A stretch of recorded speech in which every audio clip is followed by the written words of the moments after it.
Hello and welcome to this recording of Managing the Mixed Ability Classroom, Accommodating Diversity in the Classroom. I'm Ed Dudley. I'm a PD manager for Oxford University Press. And the topic of the mixed ability classroom is one that is close to my heart and one that I'd like to share some practical ideas with you about. In this recording, I'll be thinking about our own attitudes towards mixed ability teaching. I'll be looking at some benefits and challenges of working with diverse classes. I've got some practical ideas for you to perhaps modify and try out in your own classrooms, and then a summary of some of the key ideas. I'm taking the structure of this talk from the Oxford University Press focus paper on teaching mixed ability classes, which is free and available for you to download. There's a link on the screen and a QR code, so do please feel free to check that out. I'm going to begin by thinking about the attitudes that are at play in the classroom, because I think it's a really important consideration. And I'm going to begin by thinking about this phrase, mixed ability. I invite you to think about it as well, what it means to you. And I'm going to suggest that there are three key things that tend to come up when we talk about mixed ability. One is language proficiency. Very often, this is the reason why students are streamed or grouped together according to their ability. But of course, we know that there is an inevitability about differences between proficiency levels of students. And also, I think experience shows us that there's also going to be a certain amount of difference within an individual learner in terms of what they have as a strength and a weakness in terms of their proficiency. A second consideration is how motivated and how interested a student is in a particular topic or in a particular lesson. And I think many teachers have noticed that this motivation level tends to fluctuate. There are particular topics or particular subjects that students tend to have more interest in that can affect the overall engagement level and also how well students use the language in those contexts. The third thing is the learning needs of individual students and their rates of learning. You often come across the phrase that students aren't all in the same place. And that's also, I think, worth considering in the context of students not all heading in the same direction either. So different students not only have different needs, but they also have a different agenda, if you like, in terms of where they're going with the language. Perhaps they don't all have the same goals. Perhaps they don't all need to get the same thing out of their class. So I think a big decision that we can make in our teaching is it important or realistic for all the students in a class to complete the same exercises and tasks at the same time? And there are other considerations as well, many of which I'm sure you're thinking about as we go through this. Okay, so I mentioned attitudes. So let's think about how people feel about teaching in mixed ability groups. I'm going to suggest that you think about the question from various perspectives. You might want to pause the recording and think about this. Essentially, it's a question of thinking about how you, the teacher, feel about working with mixed groups. In your experience, what do your colleagues, fellow teachers feel about it? What do they say about working with mixed ability groups? What about your students? Do you talk to them? How do they feel about being members of a diverse group of mixed levels and other differences? And if you teach students who are children or teenagers, what do their parents say about this? And again, I suggest that you pause the recording for a moment or two and consider your answers to these questions. Before we go on, I'd like to just emphasize the fact that you are perhaps the most important person in this equation. Your attitude is the only one that you have control over. And I think being aware of that can be perhaps the beginning of the unlocking of this particular puzzle. Going into it with an awareness of what we can control, what we can't, is a real help in terms of helping to strategize our approach effectively. What about your colleagues, B? How do they feel about it? No doubt you have some colleagues who have a very positive attitude, others who are more inclined to see the negatives of the situation. I think it's very important to decide which colleagues you're going to listen to and be inspired by. And again, the decision that you make there as a teacher, I think, is within your control. Your students, what do they feel about being in a mixed group? Again, it's going to depend on the particular situation and on the particular group. But one thing that I have found over the years is that students actually don't really mind as much as teachers and parents think they might mind being in a group with different levels of proficiency. Students really seem to appreciate and understand the fact that this is just the way it is, a reflection of real life, and they really much prefer being in a mixed group than being in streamed groups, in my experience at least. What about parents? What do they feel about it? It seems to me that of all the groups we might consider, it's the parents who tend to be the most concerned or worried that their children are going to be in some way disadvantaged by being in a mixed group. And for that reason, I think it does make sense for teachers to communicate and talk to parents about what their goals are, what their methods are, and how students are being catered to and being allowed to thrive, hopefully, in mixed ability groups. Okay, so let's look at the impact of this, the impacts of the attitudes that people bring to what happens in terms of teaching and learning. You can see there is a quotation on the screen from the book Mixed Ability Teaching, which puts forward the point that the classroom isn't different or separate from the real world. It is the real world in miniature form. And it's important to remember that at the same time as the students are learning language skills, they're also learning a whole bunch of other skills, such as social skills and values and life skills, which are going to be of use to them not only as language learners, but also as members of the society at large. It's partly a teacher's job, I guess, to prepare students for a future life beyond the end of the course. But I think it's also worth bearing in mind that the real world is happening right now, and that the skills and competencies and knowledge that we can gain in a language classroom can, in many cases, be immediately made applicable to the world outside the classroom as well. Okay, so I'm going to look at diverse classes both in terms of the positives and also in terms of the negatives. So what the benefits and challenges are. And we'll start by looking at the benefits of mixed classes. Again, you might like to think about the groups that you've taught yourself and briefly pause the recording and think about what you would say the added benefits are of having a group where there are all kinds of differences and diversities. I'm going to share with you 3 areas that I think are significant. The first is oracy, or oracy, if you prefer. This idea of learning to talk and talking to learn. One of the things that can really happen in a group of mixed ability students is to have inter-thinking tasks, collaborative learning situations where students are able to talk to each other, learn from each other, and gain skills that the other student has perhaps as a strength. And one of the things that you might find is that in a mixed group of students, one student's strengths are matched by or covered by another student's weaknesses and vice versa. So activities which get students thinking and talking together can be very productive and can involve a lot of fruitful and sometimes unexpected learning.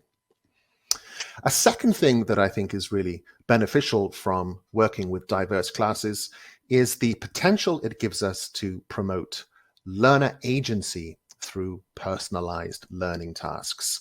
Learner agency, where students can take decisions, where students are given choices to make, where they can exercise a little bit more independence than they might normally have. And very often, this kind of learner agency can lead to students going off in slightly different directions. You might find that giving students choices means that they might literally not all be on the same page in a language lesson, but that might be a positive thing in the sense that it allows students to tailor the activities of the classroom to their specific needs according to their level and their interest.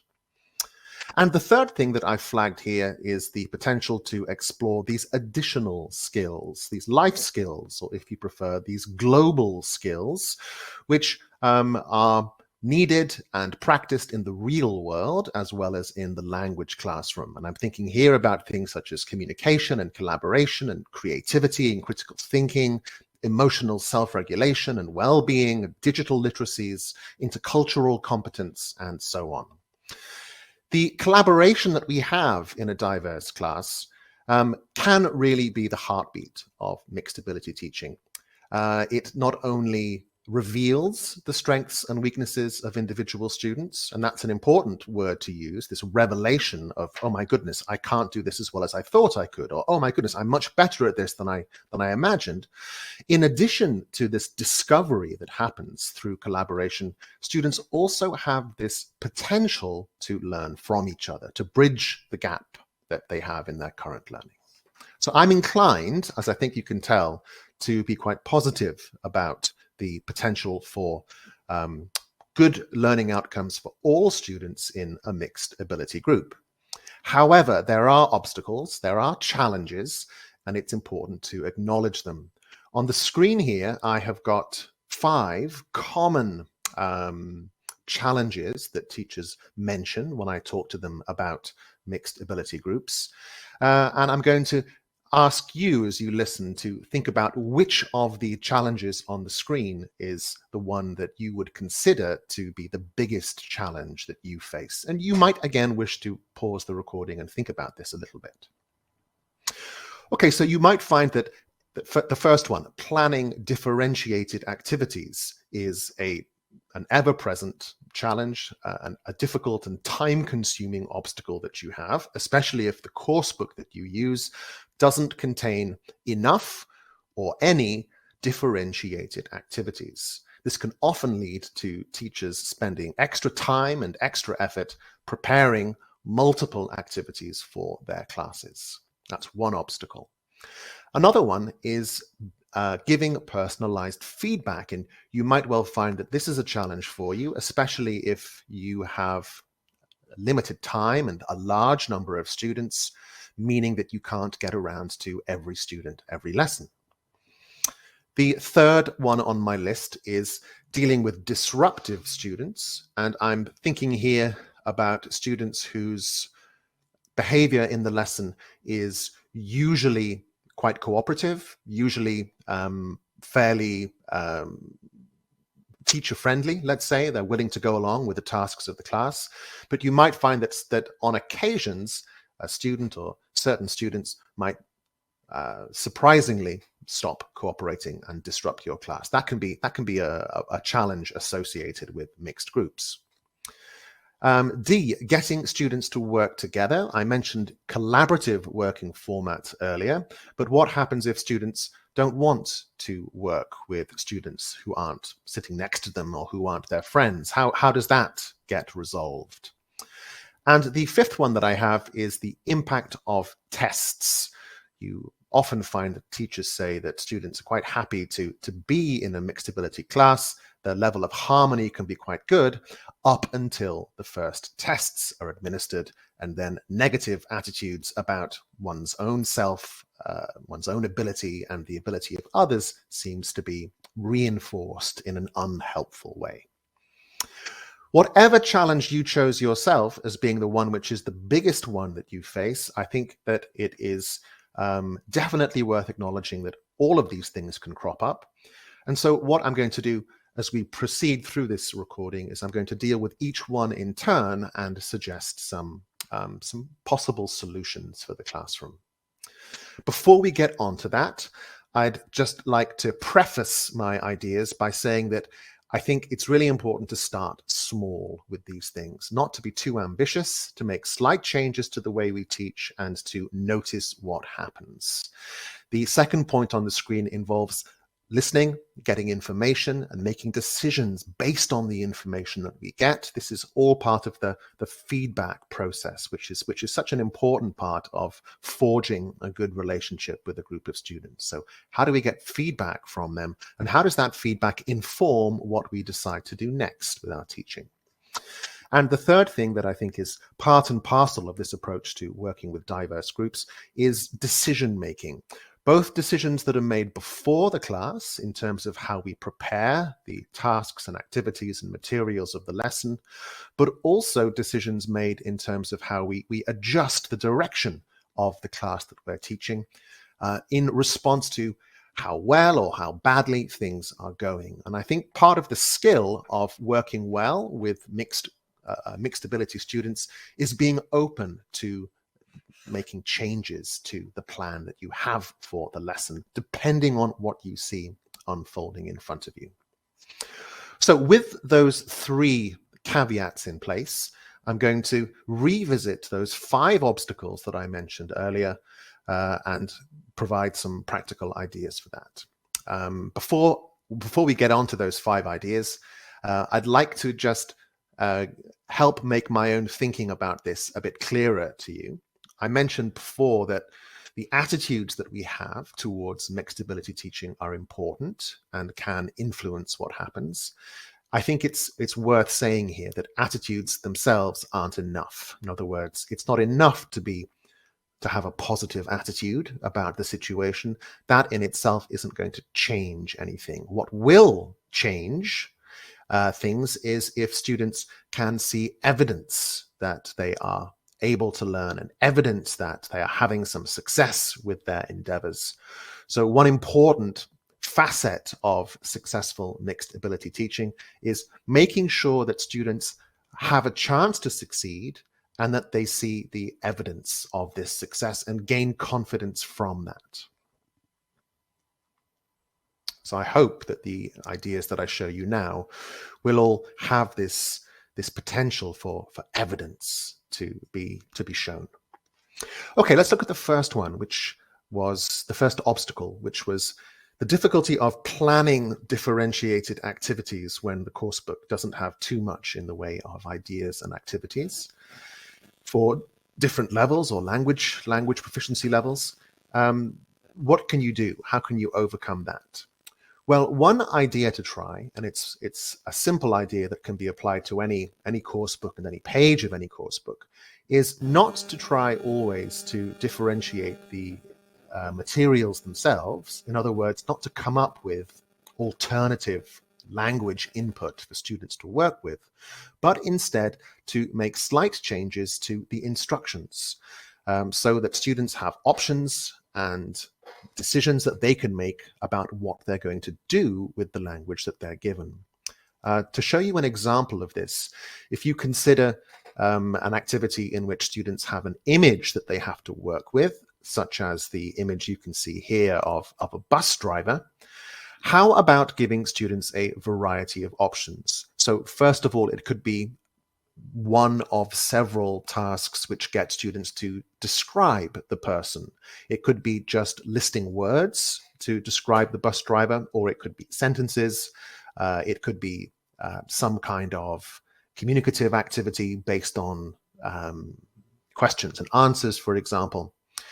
And looking further down the list here, we can see there are further activities that could be used, explaining why the bus driver is feeling the way that she is, conducting, writing, performing an interview with the bus driver, and so on. So if we look at the activity from the point of view of the production stage, it's always going to be, I think, possible to come up with some kind of differentiated instructions which will give students different kinds of options there.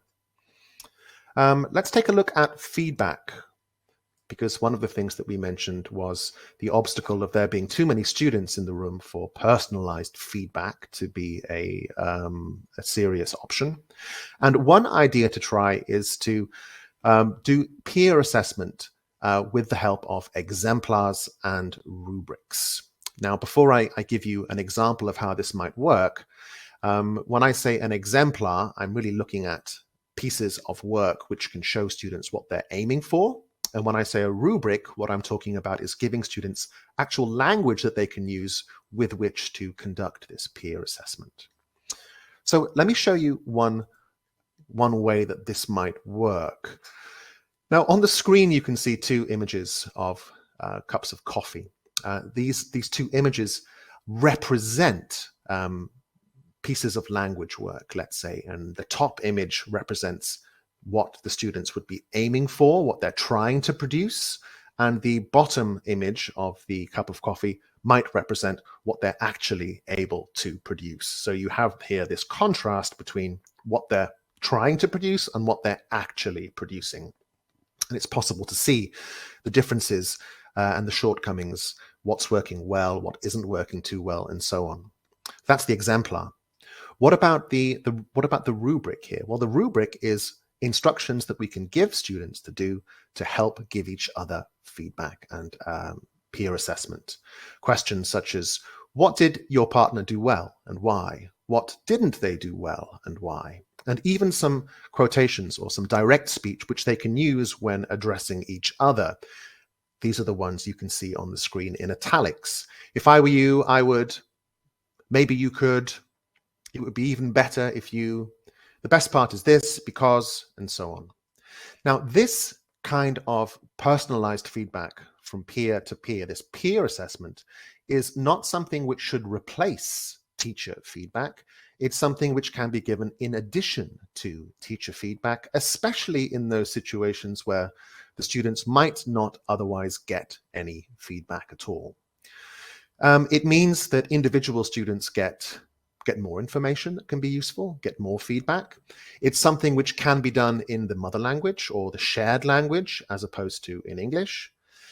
And I think a very important thing to point out is that many students are not able to give this kind of feedback straight away without being given some kind of learner training in how peer assessment works and what it consists of. So a very important precursor to this is talking about why peer assessment is effective, how it works, and giving students a chance to do a bit of training before they actually put it into practice. And like I said at the start small, observe how it's going, and intervene if necessary to give the students that extra help, that extra coaching in learning how to do this well. The third obstacle that I mentioned was dealing with disruptive students. I'd like to emphasize here, I'm not talking about students who have chronic behavior issues. I'm talking about students who, rather like a light switch, tend to pay attention sometimes and then be off the charts and be unhelpful in other situations. A frustrating situation for a teacher when an otherwise engaged student suddenly seems to be messing around in class. My gut feeling is that students make decisions about whether they're going to pay attention or not in our lessons based on what we tell them about what's going to happen in the class, and that very often the kind of disruptive behavior that we get from otherwise, let's say, cooperative students is linked to some kind of feeling that the lesson isn't going to be of any interest to them, so why not mess around instead? The idea that I have to try out is really an approach, and it's based on the attempt to communicate what we're trying to do in lessons so that it becomes a meaningful proposition for students. Let me just phrase that differently. Consider this question. When your students come into the room or join the live class, if you're teaching online, what's the question that's uppermost in their minds about your lesson? Are they more likely to ask question one, what are we going to learn today? Or are they more likely to ask question two, what are we going to do today? You might want to pause the recording now and think about your answer to that. My own feeling is that in the overwhelming majority of cases, students are going to ask question 2. Their decision about whether to pay attention and to take part in the lesson is based on what you tell them about what they're going to do in the lesson, and it's not really related to what they're going to learn. Now that's significant because teachers, on the other hand, tend to think about their lessons in terms of learning rather than in terms of activities and doing things. The goal, of course, of any lesson is that students are going to enrich their knowledge and skills. They're going to learn something. But I think it does make a huge difference how we communicate our learning goals to students. And if we can do that in terms of talking about what they're going to do rather than what they're going to learn, I think we can help to get students on our side and to be more inclined to make that decision to cooperate with the activities of the task. It's that difference between, for example, telling a class that they're going to learn or practice the future perfect, which would be an example of an answer to question 1, and telling a class that they're going to decide how life will have changed 50 years from now, which would be an answer to question 2. Both of those things are valuable outcomes. They're both actually the same thing. But in the second case, deciding how life will have changed 50 years from now, we're giving something which is more tangibly an answer to a question about what we're going to do. The fourth obstacle I mentioned was the reluctance that students sometimes have to work outside their comfort zones. This is a natural response, especially in those situations where students feel a little bit uncomfortable or wary about the social interactions of the group and their social status within that group. Beginning gently, starting small, and working very carefully and sensitively, I think it's possible to get over this or to explore the boundaries of this, particularly by doing some kind of task, activity, or even a project which is about collaboration. It's focused on working together. And there are any number of activities you could try out for this purpose. One that I'd like to recommend to you that is a great favorite of mine is an activity called positive gossip. For this activity, which could be done in English or could even be done in the shared language as a warm-up task in a lesson that even wasn't a language class, you would need 3 students to work together in a group. One of the students turns their back and doesn't take part in the conversation, while the other 2 students gossip about that student in front of that student in a positive way. The aim of this activity is to allow the student who has their back turned to hear their classmates say positive things about them, and it provides the students who are doing the talking with a chance to summon or think about this classmate, perhaps in a way that they never have done before, and to express that to each other using English. The options for doing this in the face-to-face classroom are shown on the screen, but this also works really well in the online classroom. It's something you could do in breakout rooms. When the students get into the breakout room, the student who is going to be gossiped about turns off their camera and microphone, stays in the breakout room, and the other 2 students talk about them with their camera on and their microphone on. If you have students who are conducive and receptive to this kind of activity, you'll find that it can have a transformative effect on the classroom dynamic and can really change the way students feel about themselves and about each other. It can go a long way to improving the overall vibe in the classroom and can help students to learn to see aspects of their classmates that they'd never appreciated before. So it's something which can really work very well, and I've had lots of surprisingly positive experiences with this. I would say, before moving on, that this is the kind of activity where your decision making is really important. So it depends on what kind of group you're going to do this with, how long you've known them, whether you think they're responsible enough to do this in a mature way, and so on and so on. So this isn't the kind of activity that you do on day one, week one, day one with a new class. It's something which is based on having a kind of teacher's understanding of a group being ready for something like this.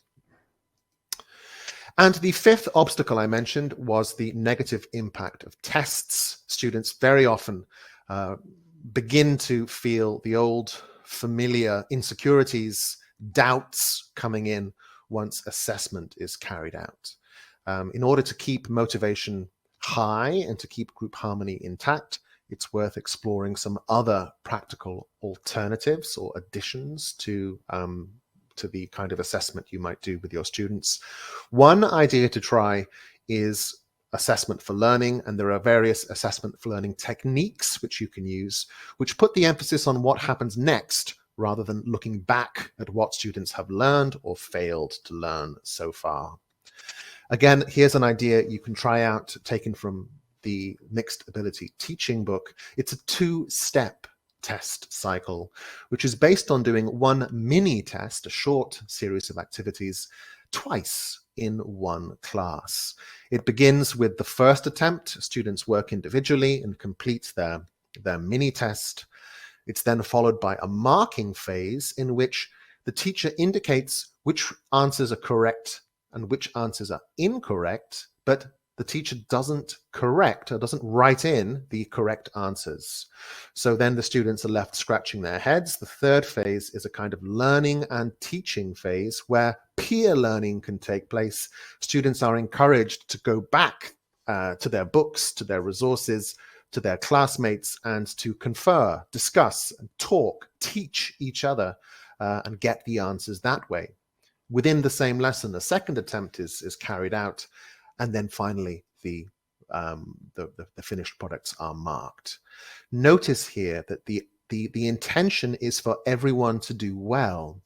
It's not so much an activity in testing as a way of using what are normally summative tests in a formative way, using the structure of a test to kickstart learning in a way that might not otherwise happen. And this is one of just many techniques that you can use if you're interested in formative assessment or assessment for learning. So to summarize these points here, I think that we've had a look at the importance of attitudes in the classroom, and we've seen that the success or the failure of mixed ability teaching is difficult to predict, but very often the attitude of the teacher, most importantly, can have the biggest impact of all on how things turn out. I want to talk a bit more about that, and also about how we think about mixed ability classrooms is really how we think about diversity in the classroom. And again, linking to attitudes, we can see that what there is to be said about diversity really is going to be a reflection of the attitudes that we bring to the situation, rather than being some definitive statement about what is and isn't possible. And also the classroom tasks that we've just looked at now all have, I think, something in common, which is worth looking at. So I'm going to look at these three headings very, very briefly and just summarize for you my own takeaway about each of these three things. But beginning with attitudes, there's one thing I'd ask you to remember about attitudes. It would be this: forget about the students and their parents. Don't listen to what your colleagues say always. Remember, it's your attitudes which are the most important ones, because they are the only ones that you have control over. If you go into a year teaching a mixed group with an attitude that this is interesting, this is intriguing, this is a challenge I can't wait to get into, then that's going to shape how things turn out. If you go into the same situation with dread, with a feeling that it's another thing that's making your life more complicated, then I think you can see what I'm saying here, that it's likely that things are going to turn out a little bit more tricky for you in that second circumstance. Think about your own attitudes and how that affects what comes afterwards. In terms of diversity, it's really a continuation of the first point. Of course, there are challenges and obstacles and drawbacks that come from working with mixed groups, but there are also huge benefits that can come from that as well. And it's the learning affordances that come when there are gaps in learning, and it's the opportunities for growth that happen when people who are in different places in their learning come together in the classroom. That's what makes diversity a really exciting enabling factor for teachers and also for learners. I hope that was clear over the course of the recording, that I'm really very upbeat and positive about what we can achieve from having people in different places coming together in the classroom and trying to move forward in ways which are meaningful and helpful for them. And the tasks that we have work to the extent to which they have flexibility built into them, and also open-endedness. And the examples that I showed really were as simple as having options, alternatives, different things for students to decide to explore or to decide not to explore. I think that can actually be the making of a classroom task, giving that a little bit of flexibility to it. To conclude, I've got for you on the screen a quotation from the OUP focus paper on mixed ability teaching that I mentioned at the start. And I've got a typical classroom task for you to do here. In the first block of text at the top, I've gapped one word. So I'm going to invite you to predict what the missing word is in that second line. And I'll pause here to allow you to have a think about that. Okay, you can even pause the recording, I suppose, if you'd like to have a good long think about that. Gaps in knowledge are not only useful, they are, let's find out, they are vital. Vital, the stuff of life. If a student knows all the answers to the questions of the class, then what have they actually learned in that particular lesson? Nothing. They haven't been taken out of their comfort zone. And it's only by leaving our comfort zones and getting into the so-called learning zone that progress can be made. How we handle this is, of course, the great secret and the great question. You can see, I think, that at the bottom of the screen, the last sentence is unfinished. Mixed ability teaching is about inspiring learners to be motivated to learn more and ... I wonder how that sentence finishes. Would you like to know how that sentence finishes? Are you curious about it? If you are, then you can find it. This is the concluding paragraph of the focus paper on mixed ability teaching that I mentioned earlier. And there is the link to it again and the QR code. So if you'd like to see where that sentence is going, all you have to do is follow that link and enjoy that teaching mixed ability classes focus paper. That concludes this recording. I hope you have some food for thought, some ideas to try out. And if you'd like to learn more, think more, and read more about this, well, the next place to go is on the screen for you. I'm Ed Dudley. Thanks for your attention.